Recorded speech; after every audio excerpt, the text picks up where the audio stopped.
Hi everyone, like every year, I'm going through my spring fever season, and I was going through my paintings in last spring. I did a artist collaboration last year where I painted these almond blossoms and thought of painting some similar flowers. And then I thought, why don't I paint some magnolias with oil pastels this time? So this the beginning of the tutorial where you can see me working on the Mi-tientes paper, and I'm doing the rough sketch with a white charcoal pencils from Generals. All the materials as usual are linked below in the video description, so you can check them out there for further details. And I wanted to keep this really simple, just basic flowers and stems, something very simple, very casual, and obviously very appropriate for absolute beginners with oil pastels. And even a child can do this very easily, and that's the entire purpose of this tutorial. So in the very beginning, I'm going pretty slowly to show you how I'm exactly working. So I am first putting a basic shade of pink. It's a medium light pink color. You can change the shades a little bit, go a little bit darker or lighter. That wouldn't make much of a big deal, or much of a difference rather. Now I'm coming back with the magenta, a darker shade. So the basic idea is to kind of create a value range from darks to light. So you would go from whites to pinks to magentas and even purples to a little bit.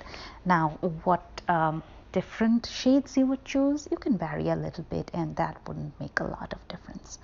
I'm using 2-3 different shades of pink that are there in my 40-piece Holbein set, and some purples and crimsons and magentas, whatever is there in that set. Like I said, the exact color does not matter, just create a value profile from light to dark. So I'm creating the kind of like a contour with the darker colors and then filling in with the lighter colors.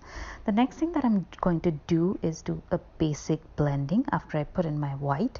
Now always remember to keep a piece of rag handy, because as you are putting one color on top of the other, some of the underlying colors are getting on top of your oil pastel. Like when I'm working with this white oil pastel, it is picking up some of the pink, so I have to constantly clean the white pastel when I want to apply more of the white. Now I'm using my clay sculpting tool to do the initial blending. All this is a little silicone cap on top of a brush handle, and this works magically with oil pastels for blending. So people who do not like to use odorless mineral spirits or any kind of solvents for that matter with oil pastels, I think this is probably your best bet for oil pastel blending. However, I do have a whole video describing 8 different methods for blending oil pastels, different tools, methods, and all that. So you can check that out. I'll link that in the video description below and have a card pop up as well. So once I blended the initial layer, you can see that some of the gray of the paper is peeking through, and that's why I'm adding some more pigments. And in this case, I want to hype up the contrast, so I am adding a lot of white on some of the areas. I chose the dark gray Mi-tientes paper. However, once I finished the entire painting, I kind of thought that probably I should have gone for a peach or a beige tone paper. That would have probably made the flowers brighter. The reason I chose gray was for this particular painting, I wasn't going to put any color in the background, so I thought a dark gray would automatically give a very nice background. It did work out. It's not that it wouldn't work out, but I think lighter peach or yellow tone would have been better.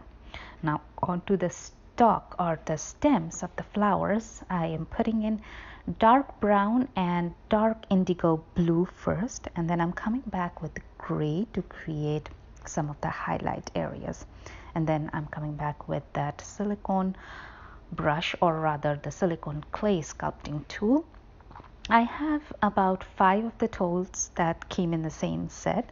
I also put in the video description below. And they're pretty inexpensive, so a good buy as well. Even if you use solvents, I think this is something that you should keep handy. It is really useful and really works well. And now I'm doing the same thing for the little bud.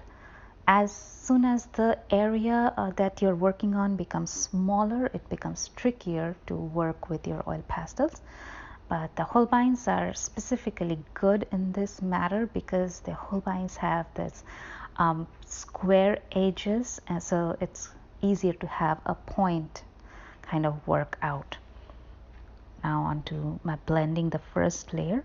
You can see that some of the sketch with the charcoal pencil is showing through, which is not a problem at all because white charcoal pencil erases very easily. So if you just take a paper towel or a rag or something and go over those lines, it will erase very easily without even muddling up your oil pastels. And that's why I like to draw on darker paper with white charcoal pencil instead of graphite. Graphite has a tendency of showing through and you have to use the eraser to rub it off, but in charcoal pencil you just can use your fingers or a piece of cloth and rub it off really easily. On to the next flower. I'm not doing nothing different from what I did in the previous two, and rest of the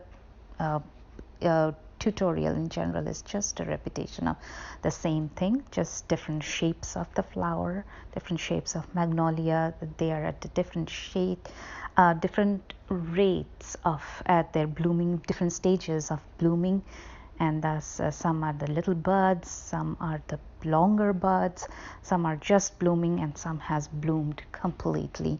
So kind of giving you the different kinds of magnolias you can paint with. Another great idea would be to just paint one single very big flower with a lot of details, and then you can even add some of the yellows and other vibrant colors to make it more prominent. Just an idea that came upon me while doing the tutorial. So while you are doing this, you can do another painting of a similar kind. Now I'm working on the magnolia flower with a full bloom. Like I said, from now onwards, the rest of the tutorial is pretty much just a repetition of the same thing. So if you can definitely skip it through or make it faster, make it go faster in the settings and the YouTube. There's a little circle wheel in the settings that helps you, slow or make the rate of the video playback slower or faster. You can make it up to 2 times faster or 2 times slower as per your requirements. So this is the time. If you don't want the repetition, you can make it faster. It's a great tool that YouTube provides that you can use. I find it very good when I watch time lapses and I wanted to slow down to see what exactly the artist is doing. So that's pretty much it for this tutorial. I hope you enjoyed this very basic tutorial. If you liked it, please let me know in the comment section below and give me that all important thumbs up to keep me motivated so that I keep on doing these videos. And do not forget to subscribe, because unless you subscribe, you will never come to know what new tutorials I'm posting every week. I post new tutorials every week, Wednesdays and Fridays, and sometimes I do bonus tutorials and live streams over the weekend as well. So if you want to stay on top of all the tutorials and important information, it's obvious that you need to subscribe and also hit the notification bell so that you can get notified every time I post a new video. So don't forget to do all of that. And if you like to share it with artist friends or friends who would just enjoy a beautiful flower in bloom, feel free to do so, because sharing is caring. It will mean a lot to me. And thank you very much for watching and sharing and giving me the thumbs up. And even if you did not do all of that stuff, thank you very much just for watching and enjoying this tutorial.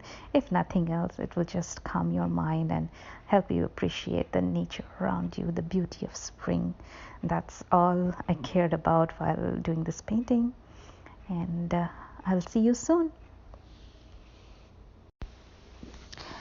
Oh, and I almost forgot one very important thing. This painting was inspired by a friend of mine, Carol, who is one of the members of the oil pastel artists group, a very functional oil pastel group. If you want to join them, I'll put a link in the video description below. And she painted some amazing spring blossoms, and that kind of inspired me to change all my plans for this video tutorial and just draw a very simple magnolia. So if you know Carol, give her a shout out. Just in the comments say, I know Carol and she's the best. So thank you, Carol.